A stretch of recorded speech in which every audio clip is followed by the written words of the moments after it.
My daughter-in-law threw my plate on the floor and yelled, "Get out of my life, you old witch." Right in front of her friends. On Monday, I handed her a letter. She read it and nearly fell out of her chair. That letter held the truth. You know, there are moments in life that just shatter you. For me, it was the sound of porcelain exploding against my son's hardwood floor, followed by the venomous scream, "Old hag, get out of my life." It wasn't just the plate that shattered that night. It felt like my entire world did, right there in front of 20 pairs of eyes, some filled with pity, others with pure embarrassment. It was supposed to be an elegant dinner party at my son Robert's beautiful house, but it had turned into a public execution, and I, Ashley Thompson, a 65-year-old woman who'd spent her life trying to be a good mother, a supportive mother-in-law, a doting grandmother, was the spectacle. Victoria, my daughter-in-law, had made it abundantly clear that none of that mattered. "Mom, please," Robert whispered, his eyes pleading with me, not with her. He never once chastised her, never once stood up for me. I just stood there, food splattered across my beige slacks, my hands trembling. Victoria glared, her perfectly made-up face twisted with disgust. This wasn't the first time she'd shown her true colors, but it was certainly the most public, the most humiliating. "I think it's best if you leave, Ashley," she said, her voice dripping with fake concern. "You're clearly upset, and we wouldn't want you to have one of your episodes." Episodes? I don't have episodes. Never have. But Victoria had spent years building this narrative to Robert and their friends, that I was unstable, difficult, intrusive. And my son, the little boy I'd raised alone after his father died when he was just 10, he believed her. As I gathered my purse and cardigan, I saw them. 7-year-old Emma and 5-year-old Lucas, peering from the top of the staircase, wide-eyed, watching their grandmother being thrown out of their home like garbage. What were they learning about respect? About family? The drive home was a blur of tears and memories. I thought back to when Robert first brought Victoria home 5 years ago. She was charming then, laughing at my stories, complimenting my home. The change had been so gradual. A cancelled invitation here, a snide remark there. Then came the restrictions on seeing my grandchildren. Always an excuse. Too busy. Kids had activities. Victoria needed family time without in-laws. I pulled into the driveway of the small house I'd lived in for 40 years, the house where I'd raised Robert alone, working 2 jobs to ensure he had everything. Now he lived in a sprawling suburban home with a wife who despised me for reasons I couldn't fathom. Inside, I sank onto my couch, still in my stained clothes, and just let the tears flow. My phone buzzed. A text from Robert. "Mom, I'm sorry about tonight. Victoria is just stressed with work. Give her some space, okay?" Space. That's all I'd been giving them. So much space that I was becoming a stranger to my own grandchildren. And still, it wasn't enough. I dragged myself to the bathroom and caught sight of my reflection. I barely recognized the woman staring back at me, shoulders slumped, eyes red-rimmed, face drawn with sadness. When had I allowed myself to become this person? When had I started believing I deserved this treatment? That night, I slept fitfully, dreaming of porcelain shattering and voices shouting. In my dreams, I stood up for myself. I told Victoria exactly what I thought. I reminded Robert of my sacrifices. But in reality, I had simply walked away, had bowed, defeated. Morning brought no relief. I called my best friend, Martha, who'd been trying to tell me for years that Victoria was isolating me. "Ashley, enough is enough," Martha said firmly. "You've let that woman walk all over you for too long. When are you going to stand up for yourself?" "What can I do, Martha? If I confront her, she'll just use it as another excuse to keep me away from the children. So you'll just keep taking her abuse? Is that your plan?" I had no plan. I felt trapped. Fight back and risk losing what little contact I had, or continue to endure Victoria's cruelty. What I didn't know then was that Monday would change everything. Monday, when I would hand Victoria a letter that would make her fall out of her chair. A letter that would finally expose the truth and give me back the dignity I had surrendered, piece by piece, over the years. But first, I needed to find my courage again. And as I sat at my kitchen table that morning, sipping tea from a chipped mug, I had no idea that courage would find me in the most unexpected place, or that the weapon I needed against Victoria had been in my possession all along. The weekend crawled by in a haze of self-pity and regret. By Sunday afternoon, I couldn't bear to sit alone with my thoughts any longer. I decided to tackle the cluttered attic, a project I'd been putting off for years. At least physical labor might distract me from the persistent ache in my chest. The attic was stifling, filled with decades of memories packed in cardboard boxes. I started with Robert's childhood mementos, baseball trophies, school projects, photo albums documenting every milestone. Had Victoria seen these? Did she know how I cheered at every game, helped with every science fair project, worked overtime to pay for college applications? Hours passed as I sorted through the boxes. My back ached and dust coated my clothes, but the physical discomfort was almost welcome, a different kind of pain to focus on. That's when I found it, a large manila envelope tucked behind an old dresser. I didn't recognize it at first. Yellowed with age, the flap sealed with ancient tape. Inside were documents I hadn't thought about in years, the deed to Robert's house. My late husband, James, had purchased that property as an investment shortly before his sudden heart attack. He'd intended to renovate it for rental income, but never got the chance. After his death, I couldn't bear to sell it. It was one of the last decisions he'd made. Instead, I'd kept up the property taxes and minimal maintenance, letting it sit vacant for years. When Robert and Victoria got married, they'd been saving for a house. I remembered the moment clearly, sitting at this very kitchen table, sliding a key across to my son. "It's yours," I had told him, explaining that his father had bought the property years ago. "Consider it an early inheritance and your wedding present." Robert had been stunned, grateful. Victoria had been ecstatic. What I hadn't mentioned, what hadn't seemed important at the time, was that I had never legally transferred the property to Robert's name. I'd given them the house to live in, but the deeds still listed me as the owner. I stared at the paperwork, my heart pounding. According to these documents, I still own the house where Robert and Victoria lived. The house Victoria had thrown me out of just 2 days ago. I sank onto a dusty trunk, my mind racing. Did they know? Had they ever checked the property records? Given Victoria's reaction to my presence, I doubted she realized she was living in a house that legally belonged to me. As I continued digging through the envelope, I found insurance papers, tax records, and the original purchase agreement. Everything confirmed what I already knew: the house was still mine. I carried the documents downstairs, spreading them across my kitchen table to examine them properly. There had to be a mistake. Surely I wouldn't have forgotten something so significant? But there was no mistake. I had given Robert the key, told him the house was his, but in the fog of grief following James's death, I had never completed the legal transfer. I had simply handed over the keys and let them move in, trusting that we would sort out the paperwork eventually. But we never had. My phone rang, startling me. It was Sandra, a neighbor who lived near Robert and Victoria. "Ashley, I hope I'm not disturbing you," she said hesitantly. "Not at all. Is everything okay?" She paused. I wanted to check on you after what happened at the dinner party. Word gets around, you know." I closed my eyes, humiliation washing over me anew. "I'm fine, Sandra. Thank you for asking." "There's something else," she said, her voice dropping. "I'm not one to spread gossip, but I thought you should know. I've seen Victoria with someone several times now. A man. Not Robert. They meet at the cafe on Maple Street. They seem very close. Yesterday, I saw them in his car. They were kissing." My grip tightened on the phone. The room seemed to tilt. Victoria was cheating on my son. The same woman who had systematically pushed me out of their lives, who had convinced Robert I was the problem.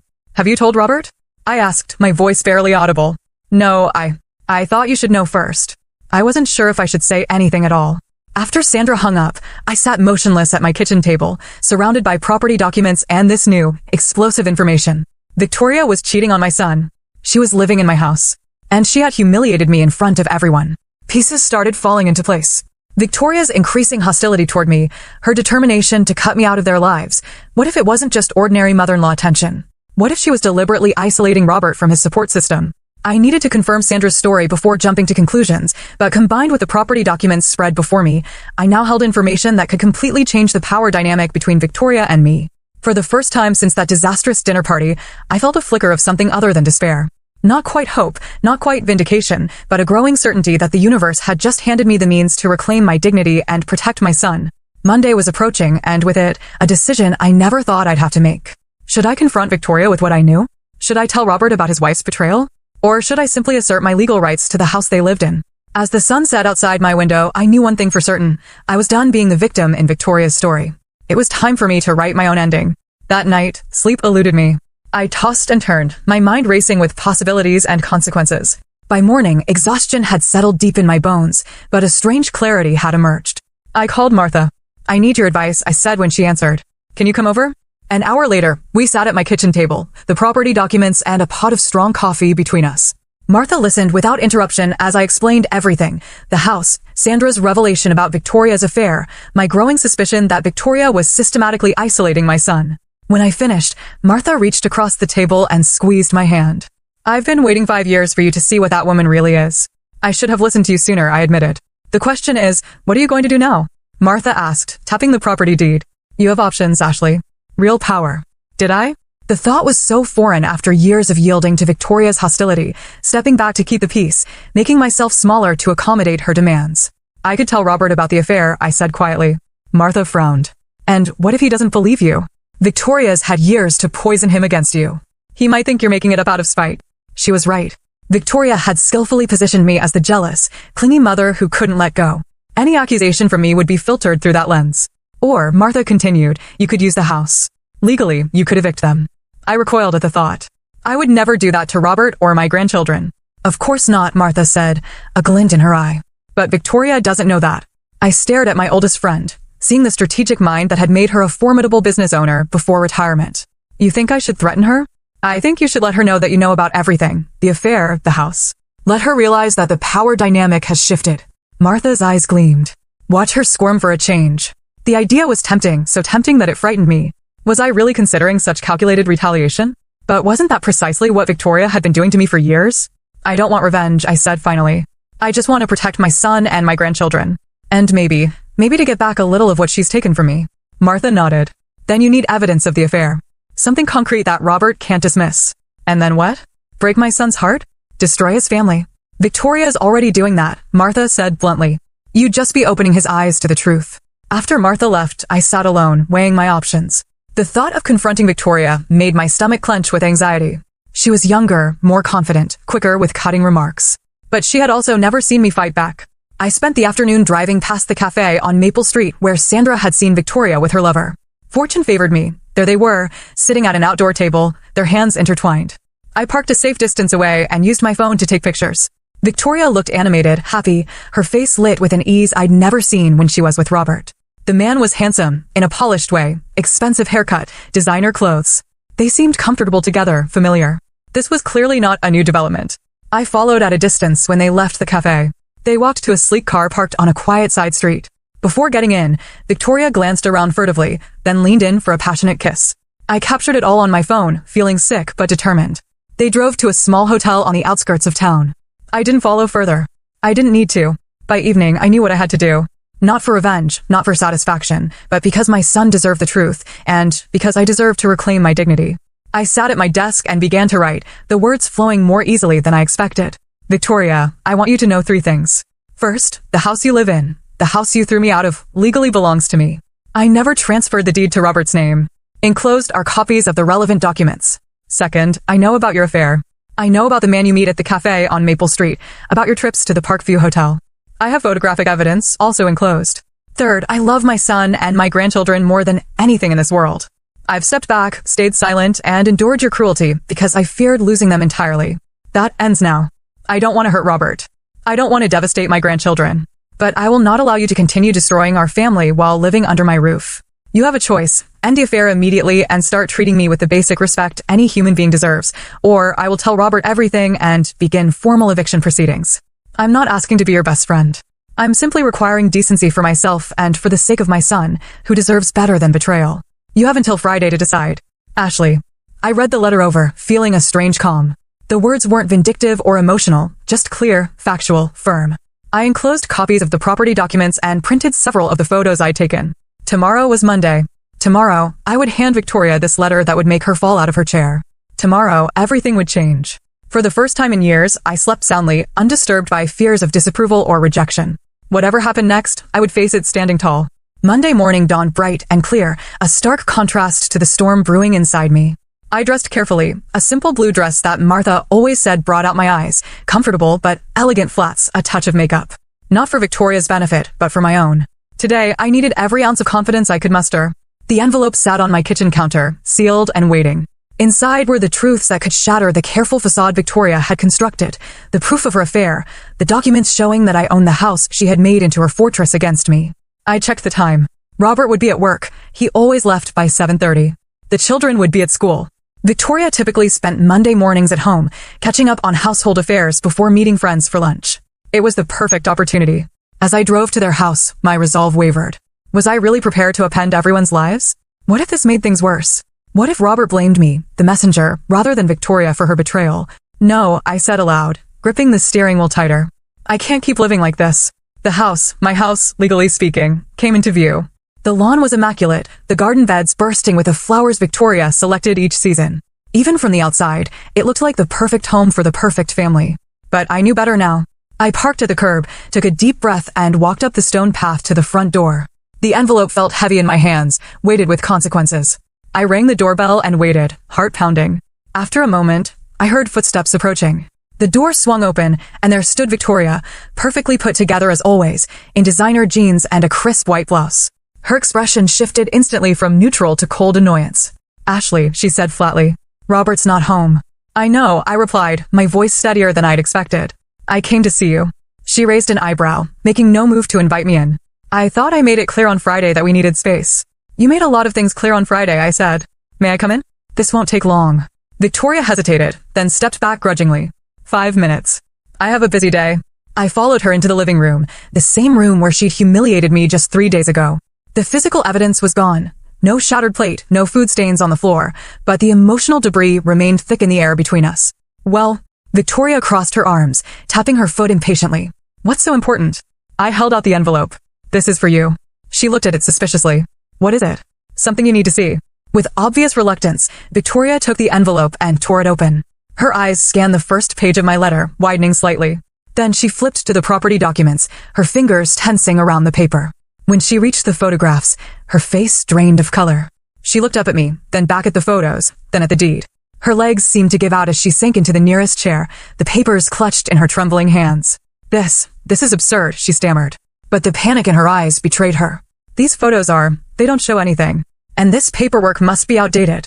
The photos show exactly what they appear to show, I said calmly. And the property records are current. I checked with the county office yesterday. Victoria's composure cracked further. You had no right to spy on me. And you had no right to treat me the way you have for years, I countered. To isolate my son from me. To limit my time with my grandchildren. To throw me out of my own house. Your house. Her voice rose shrilly.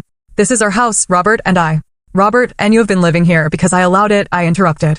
I gave him the key as a wedding present, but I never legally transferred ownership. An oversight on my part, but a fortunate one, as it turns out. Victoria stood suddenly, her face flushing with anger. This is blackmail. No, I said evenly. This is a boundary. This is me standing up for myself after years of your cruelty. You wouldn't dare tell Robert, she hissed. It would destroy him. Is that what you want? To hurt your precious son? I met her gaze steadily. I don't want to hurt anyone. That's why I'm giving you a choice. End the affair, treat me with basic respect, or face the consequences of your actions. Victoria's eyes narrowed to slits. You think you've won, don't you? You think you can waltz in here with your threats and your so-called evidence and suddenly have power over me.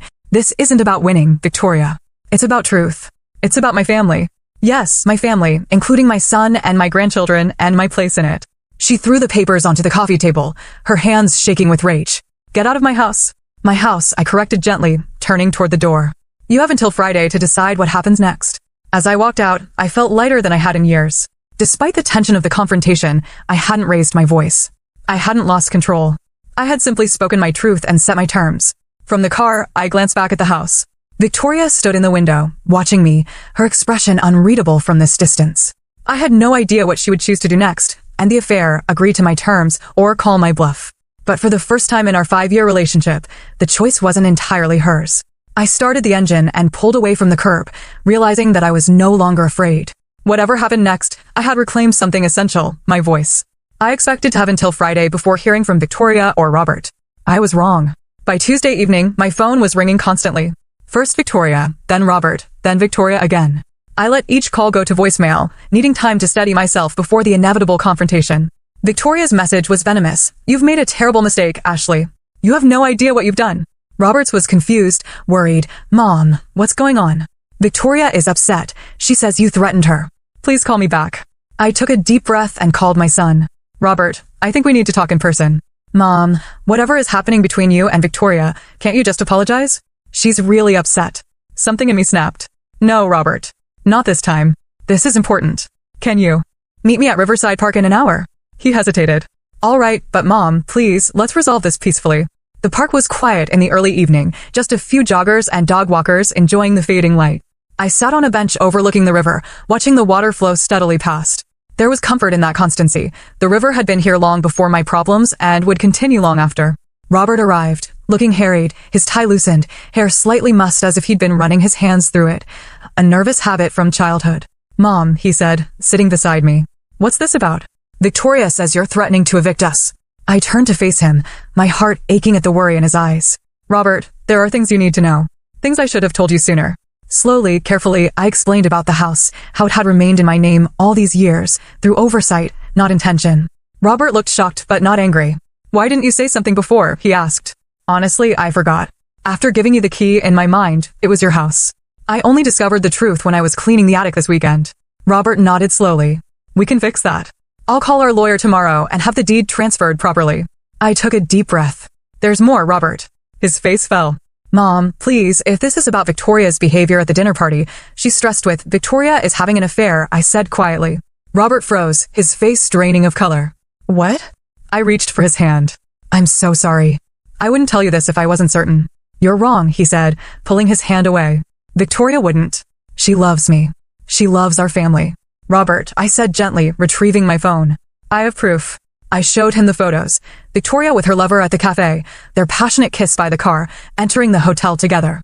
With each image, Robert's expression crumbled further. No, he whispered. No, this can't be.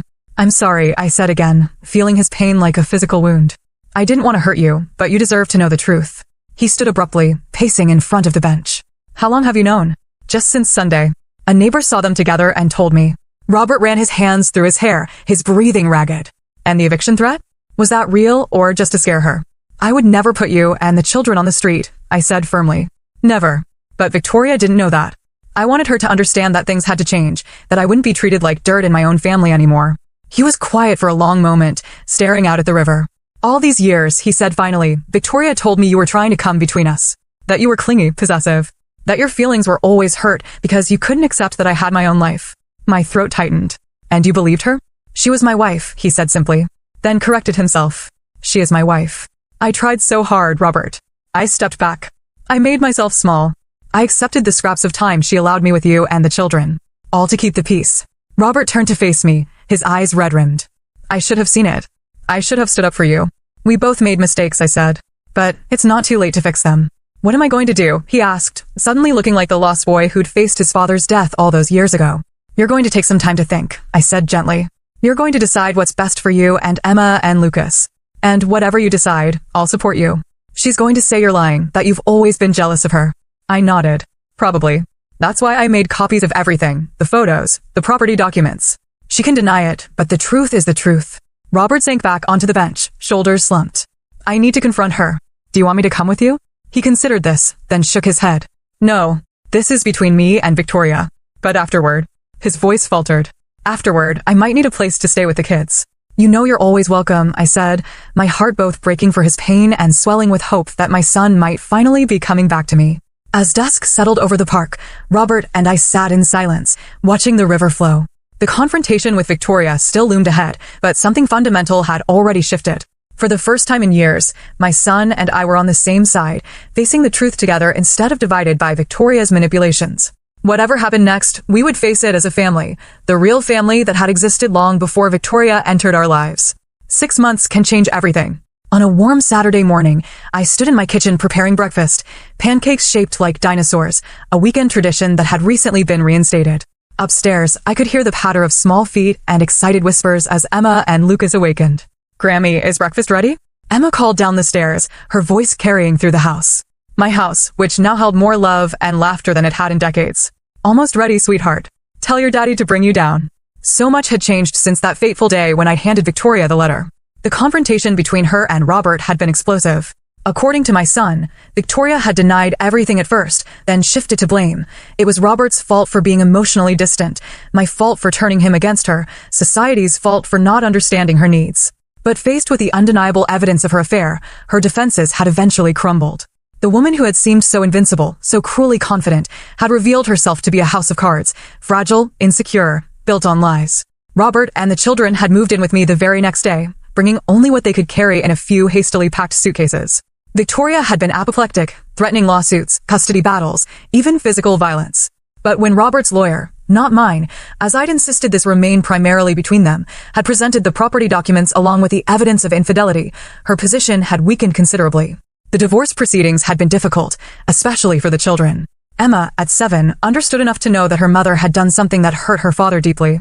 Lucas, at 5, simply couldn't comprehend why his family had shattered overnight. I'd done my best to provide stability during those turbulent months. My small house became a refuge, not just for Robert and the children, but for me as well.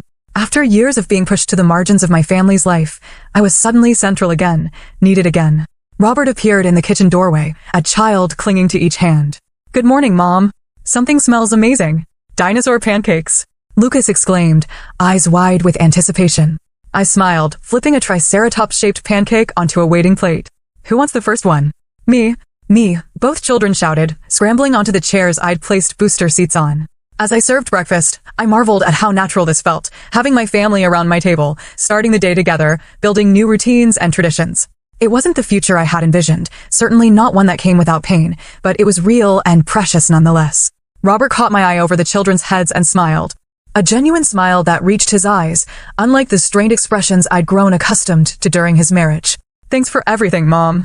I don't know how we would have gotten through this without you. That's what family does, I said simply. We show up for each other.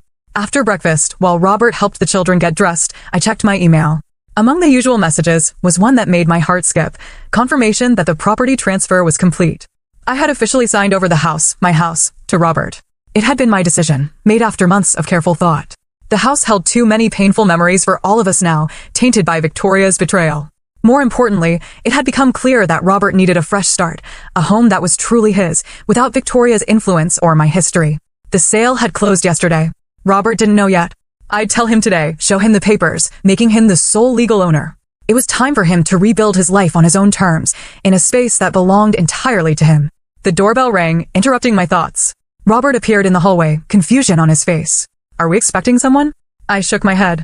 I'll get it. Opening the front door, I found Victoria standing on my porch, looking nothing like the polished, confident woman who had once thrown my plate to the floor. Her hair was pulled back in a simple ponytail, her face bare of makeup, her designer clothes replaced by jeans and a plain sweater. Ashley, she said, her voice lacking its usual sharp edge. May I come in? I hesitated, protective instincts flaring. Victoria, I don't think that's, please, she interrupted. Just for a minute. I need to say something. Behind me, I heard Robert's sharp intake of breath as he recognized his ex-wife's voice. Mom, it's okay. Let her in. Victoria stepped into the hallway, her eyes darting nervously to Robert, then back to me. I won't stay long. She took a deep breath. I came to apologize. Of all the things I had expected from Victoria, an apology had never been among them. These past months, I've had a lot of time to think, she continued. The divorce, losing custody. Her voice faltered. I've been seeing a therapist, trying to understand why I did the things I did. Robert crossed his arms. Anne, I was wrong, Victoria said simply. I was insecure, jealous of your relationship with your mother. I convinced myself she was trying to control our lives when really, I was the one doing the controlling. She turned to me. Ashley, I treated you terribly. The things I said, the way I isolated you from Robert and the children, there's no excuse. I'm truly sorry. I searched her face for signs of manipulation or hidden agendas, but found only genuine remorse. This wasn't the Victoria I had known, or perhaps it was a Victoria I had never been allowed to know. Thank you for saying that, I said carefully. It means a lot to hear. The children are upstairs, Robert said.